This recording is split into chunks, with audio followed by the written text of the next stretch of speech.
Atrocity ಕೇಸ್ನಲ್ಲಿ BJP ಶಾಸಕ ಮುನಿರತ್ನ ಬಂಧನ ವಿಚಾರಕ್ಕೆ ಸಂಬಂಧಪಟ್ಟಂತೆ ಮತ್ತಷ್ಟು ಡೀಟೇಲ್ ಸಿಗ್ತಾ ಇದೆ. 2 ದಿನ ಪೊಲೀಸ್ ಕಸ್ಟಡಿಗೆ ಕೊಟ್ಟು ಕೋರ್ಟ್ ಆದೇಶವನ್ನ ಕೊಟ್ಟಿದೆ. ಶಾಸಕ ಮುನಿರತ್ನ 2 ದಿನ ಪೊಲೀಸ್ ಕಸ್ಟಡಿಗೆ ಜಡ್ಜ್ ಕೊಟ್ಟು ಆದೇಶವನ್ನ ಹೊರಡಿಸಿದ್ದಾರೆ. ಪಿಸಿಗೆ ಹೋಗ್ತಾ ಇದ್ದಾರೆ. ಇನ್ನು 1 ವಾರ ಪೊಲೀಸ್ ಕಸ್ಟಡಿಗೆ ಕೊಡುವಂತೆ ಪೊಲೀಸರು ರಿಮಾಂಡ್ ಅಪ್ಲಿಕೇಶನ್ ಅನ್ನ ಕೋರ್ಟ್ಗೆ ಸಲ್ಲಿಸಿದ್ರು. ಆದರೆ ಪಾರ್ಷಿಯಲಿ ಅವರ ವಾದಕ್ಕೆ ಮನ್ನಣೆ ಕೊಟ್ಟಂತಹ ಕೋರ್ಟ್ 2 ದಿನಗಳ ಕಾಲ ಪಿಸಿಗೆ ಕೊಟ್ಟಿದೆ.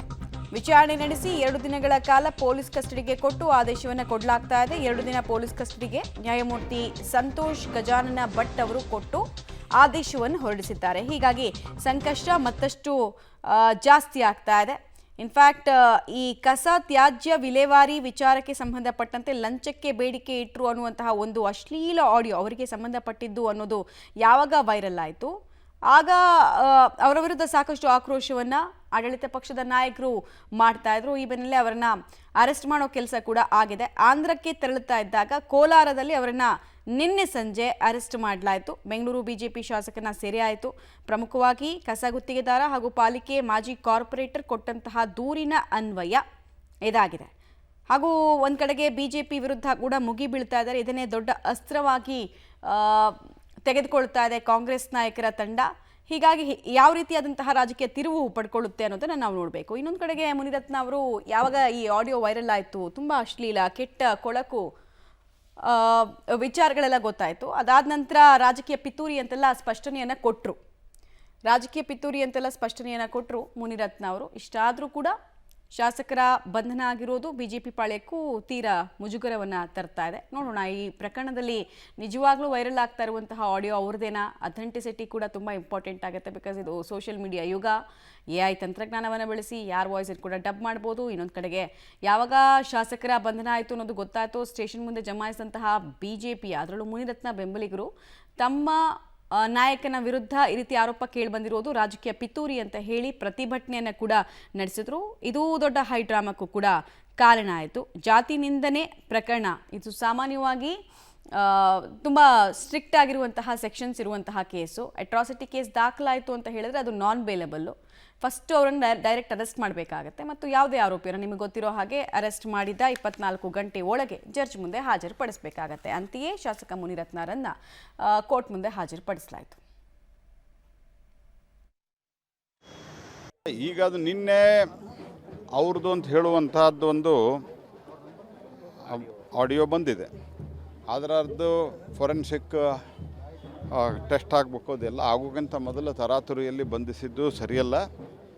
ಆ್ಯಕ್ಚುಲಿ ಮೂಡಾದಾಗ ಮತ್ತು ವಾಲ್ಮೀಕಿ ಹಗರಣದಾಗಂತೂ ಎಲ್ಲಿ ತನಕ ED ಅವರು ಅರೆಸ್ಟ್ ಮಾಡಲಿಲ್ಲ, ಅಲ್ಲಿ ತನಕ ಹಾಡೇ ಹಗಲೇ ದುಡ್ಡು ಹೊಡೆದವ್ರನ್ನ ಇನ್ನೂ ಮಾಡಲಿಲ್ಲ. ಆದರೆ ಇಷ್ಟು ತರಾತುರಿಯಲ್ಲಿ ಅರೆಸ್ಟ್ ಮಾಡಿದ್ದು ಸರಿಯಲ್ಲ. 100% ದೇಶದ ರಾಜಕಾರಣ ಮಾಡ್ತಾಯಿದೆ. ಕಾಂಗ್ರೆಸ್ ಸರ್ಕಾರ ದ್ವೇಷದ ರಾಜಕಾರಣ ಮಾಡ್ತಾ ಇರೋವಂಥದ್ದು ಸ್ಪಷ್ಟವಾಗಿ ಕಾಣ್ತಾ ಇದೆ. ತಪ್ಪು ಮಾಡಿದ್ರೆ ಕಾನೂನಿಗಿಂತ ದೊಡ್ಡವರು ಯಾರೂ ಇಲ್ಲ. ಕಾನೂನು ಪ್ರಕಾರ ಕ್ರಮ ತೆಗೆದುಕೊಳ್ಳಿ. ಆದರೆ ಇಲ್ಲಿ ಅವತ್ತೇ ಕಂಪ್ಲೇಂಟು, ಅವತ್ತೇ FIR, ಅವತ್ತೇ ರಿಜಿಸ್ಟ್ರು, ಅವತ್ತೇ ಕೋರ್ಟ್ ಪ್ರೊಡ್ಯೂಸು. ಇವತ್ತೇ ಅವರ ಶನಿವಾರ ಕೋರ್ಟು ಲೀವು, ಭಾನುವಾರ ಕೋರ್ಟ್ ಲೀವು, ಸೋಮವಾರ ಕೋರ್ಟ್ ಲೀವು. ಆ ಕಾಂಟ್ರಾಕ್ಟ್ರನ್ನ ಚೆಕ್ ಮಾಡಬೇಕು ಅವ್ರ ಮೊಬೈಲ್ನ ಯಾರು ಕರೆಸ್ಕೊಂಡ್ರು. ಮುಖ್ಯಮಂತ್ರಿಗೆ ಅಪಾಯಿಂಟ್ಮೆಂಟ್ ನಾವೇ ಕೇಳಿದ್ರೆ 3 ದಿನ ಆದರೂ ಕೊಡಲ್ಲ. ಪ್ರೀ ಪ್ಲ್ಯಾನ್ ಆಗಿ ಮಾಡಿರೋವಂಥದ್ದು. ಯಾವತ್ತು ಘಟನೆ ನಡೆದಿದೆ ಇದು? ನೀವು ಏಕಾಏಕಿ ಅರೆಸ್ಟ್ ಮಾಡಿದ್ದೀರಲ್ಲ, ಇದು ನೇರವಾಗಿ ದ್ವೇಷದ ರಾಜಕಾರಣ. ಇಲ್ಲ ಭೇಟಿ ಆಗಿಲ್ಲ.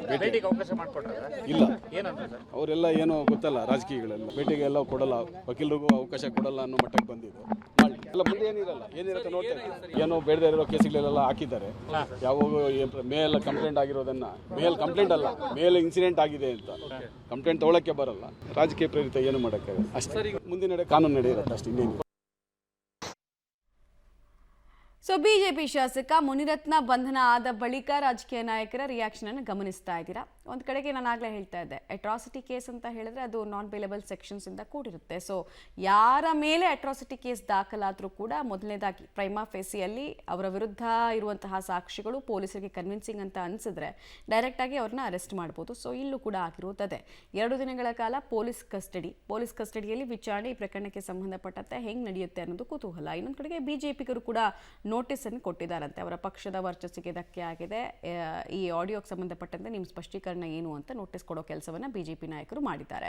ಇನ್ನೊಂದು ಕಡೆಗೆ ಕಾಂಗ್ರೆಸ್ ನಾಯಕರು ಇದನ್ನು ಅಸ್ತ್ರವಾಗಿ ಬಳಸ್ತಾ ಇದ್ದಾರೆ. ಮತ್ತೊಂದು ಕಡೆಗೆ ನೀವು ಗಮನಿಸ್ತಾ ಇದ್ದೀರಾ, ಮುನಿರತ್ನ ಅವರ ಬೆಂಬಲಿಗರು ಸ್ಟೇಷನ್ ಮುಂದೆ ಜಮಾಯಿಸಿ ತಮ್ಮ ನಾಯಕನ ವಿರುದ್ಧ ರಾಜಕೀಯ ಪಿತೂರಿ ಆಗಿದೆ, ಬೇಕು ಅಂತ ಷಡ್ಯಂತ್ರದ ಕಾರಣ, ದ್ವೇಷದ ರಾಜಕಾರಣಕ್ಕೋಸ್ಕರನೇ FIR ದಾಖಲಾದ ಇಮಿಡಿಯೇಟ್ಲಿ ಅರೆಸ್ಟ್ ಮಾಡೋ ಕೆಲಸವನ್ನು ಮಾಡಿದ್ದಾರೆ. ಇದು ನ್ಯಾಯಸಮ್ಮತ ಅಲ್ಲ ಅನ್ನೋದು ಬೆಂಬಲಿಗರ ಮಾತು. ಇನ್ನೊಂದು ಕಡೆಗೆ ಆಡಿಯೋ ವೈರಲ್ ಆಗಿದೆಯಲ್ಲ, ಈ ಆಡಿಯೋವನ್ನು ತನಿಖೆ ನಡೆಸ್ತಾ ಇರುವಂತಹ ಅಧಿಕಾರಿಗಳು ಸಹಜವಾಗಿ ಅದರ ಅಥೆಂಟಿಸಿಟಿನ ಚೆಕ್ ಮಾಡೋದಕ್ಕೆ FSL ತಜ್ಞರಿಗೂ ಕೂಡ ಕಳಿಸ್ತಾರೆ ಮತ್ತು ಆರೋಪ ಮಾಡಿರುವಂತಹ ಗುತ್ತಿಗೆದಾರನಿಂದ ಪೂರಕವಾದಂತಹ ಇನ್ನೂ ಬೇರೆ ಅಂಶಗಳು ಏನು ಅನ್ನೋದನ್ನು ಕೂಡ ಪಡ್ಕೊಂಡು ವಿಚಾರಣೆಯನ್ನು ನಡೆಸ್ತಾರೆ. ಸೊ ಆಲ್ಮೋಸ್ಟ್ ಇಲ್ಲಿ ಪೊಲೀಸರು 1 ವಾರ ಕಸ್ಟಡಿ ಕೊಡಿ ಅಂತ ಕೇಳಿದ್ರಂತೆ, ಬಟ್ 2 ದಿನಗಳ ಕಾಲ PC ಗೆ ಹೋಗ್ತಾ ಇದ್ದಾರೆ.